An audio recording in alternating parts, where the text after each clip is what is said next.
আসসালামু আলাইকুম সবাইকে অনেক শুভেচ্ছা জানাচ্ছি আমার চ্যানেল ফারজানাস রেসিপিতে। ভিউয়ার্স, দোকানের চিপসটা কিন্তু সকলেরই অনেক পছন্দ।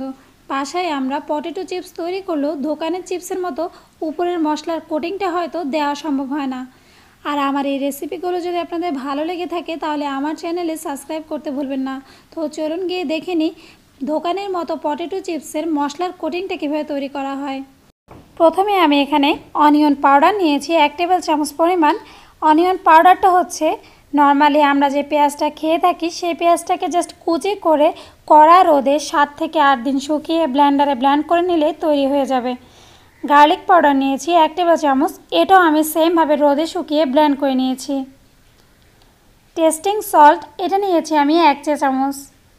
লাল মরিচের গুঁড়া এটাও আমি নিয়েছি 1 চা চামচ।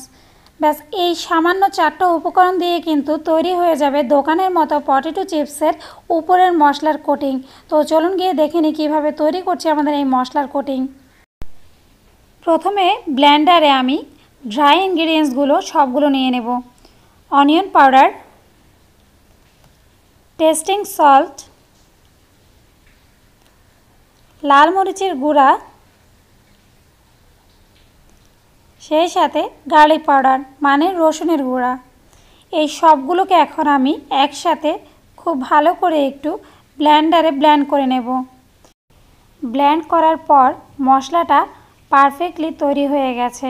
এখন এটাকে আমি বাটিতে ঢেলে নেব। তো তৈরি হয়ে গেছে দোকানের মতো পটেটো চিপসের উপরে দেওয়া মশলার কোটিং। এটা কিন্তু খুব সহজ, শর্টকাট এবং ঝটপট একটা রেসিপি, যেটা আপনি খুব অনায়াসে ঘরে তৈরি করে ফেলতে পারেন। পটেটো চিপসটা কম বেশি সবাই আমরা ঘরে তৈরি করে থাকি, বিশেষ করে যাদের ঘরে বাচ্চা আছে সে ঘরে তার কথাই নেই। তো এই পটেটো চিপসটা তৈরি করে উপরে জাস্ট মশলাটা ছড়িয়ে দেন, হয়ে যাবে পারফেক্ট দোকানের মতো পটেটো চিপস। সেই সাথে এই রেসিপির সবগুলো উপকরণ এবং আমার ফেসবুক লিংক ডেসক্রিপশন বক্সে দেওয়াই থাকবে, আপনারা চাইলে সেখান থেকে দেখে নিতে পারেন। আর আমার রেসিপিগুলো যদি আপনাদের ভালো লেগে থাকে তাহলে আমার চ্যানেলে লাইক দেবেন এবং কমেন্ট করে জানাবেন আপনাদের মতামত। তো আজকে এ পর্যন্তই, আগামীকাল আবার চলে আসব নতুন আরও একটি রেসিপির সাথে। সেই পর্যন্ত সবাই ভালো থাকবেন, সুস্থ থাকবেন। আল্লাহ হাফেজ।